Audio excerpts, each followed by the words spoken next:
ଆଜିର ସୁବିଚାର ମାଟିର ମାଠିଆ ଆଉ ପରିବାରର ମୂଲ୍ୟ କେବଳ ବନେଇବା ଲୋକ ହିଁ ଜାଣିଥାଏ, ଭାଙ୍ଗିବା ଲୋକ ନୁହେଁ। ନିଜକୁ ଖୁସିରେ ରଖିବା ଦାୟିତ୍ୱ ନିଜର ହିଁ ଅଟେ। କୌଣସି ଅନ୍ୟ ଲୋକଠାରୁ ଏହାର ଆଶା ରଖିଲେ ଶେଷରେ ଦୁଃଖ ହିଁ ମିଳିବ। ଖରାପ ସମୟ କଷ୍ଟ ଦେଇଥାଏ ସତ, କିନ୍ତୁ ଆମକୁ ବହୁତ ଶିକ୍ଷା ଦେଇଥାଏ।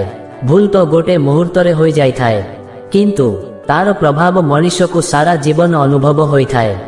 ଆଶା ଆଉ ବିଶ୍ୱାସ କଦାପି ଭୁଲ ହୋଇନଥାଏ। ଏହା କେବଳ ଆମ ଉପରେ ନିର୍ଭର କରେ ଯେ ଆମେ କାହାକୁ ଆଶା କରିଥିଲେ ଏବଂ କାହା ଉପରେ ବିଶ୍ୱାସ କରିଥିଲେ। ଈଶ୍ୱର କାହାକୁ ଦଣ୍ଡ ଦିଅନ୍ତି ନାହିଁ, ମନୁଷ୍ୟକୁ ତାର ପାପ ହିଁ ଦଣ୍ଡ ଦେଇଥାଏ। ଆମେ ତେଣୁ ଦୁଇଟି ଜିନିଷ ପ୍ରତି ସତର୍କ ହେବା ଉଚିତ। ଗୋଟିଏ ଈଶ୍ୱର ଓ ଅନ୍ୟଟି ପାପ। ଉପଦେଶ ଦେବା ସହଜ, କିନ୍ତୁ ଉପାୟ ବତେଇବା ଭାରି କଷ୍ଟ। ଅନ୍ୟର ଦୁଃଖକୁ ଦେଖି ଅନେକ ଦୁଃଖୀ ହୁଅନ୍ତି ସତ, କିନ୍ତୁ ଦୁଃଖର ବିଷୟ ଏହିକି ଯେ କେହି ବି ଜଣେ ତାର ଦୁଃଖ ଦୂର କରିବା ପାଇଁ ଆଗେଇ ଆସନ୍ତି ନାହିଁ।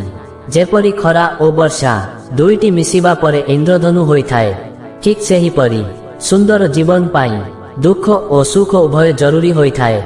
ଅହଙ୍କାର ଆଉ ସଂସ୍କାର ଭିତରେ କେବଳ ଫରକ ଏତିକି ଥାଏ ଯେ ଅହଙ୍କାର ଅନ୍ୟର ମଥା ନୁଆଁଇକି ଖୁସି ହୁଏ, ଆଉ ସଂସ୍କାର ନିଜେ ନଇଁ ଯାଇ ଖୁସି ହୋଇଥାଏ।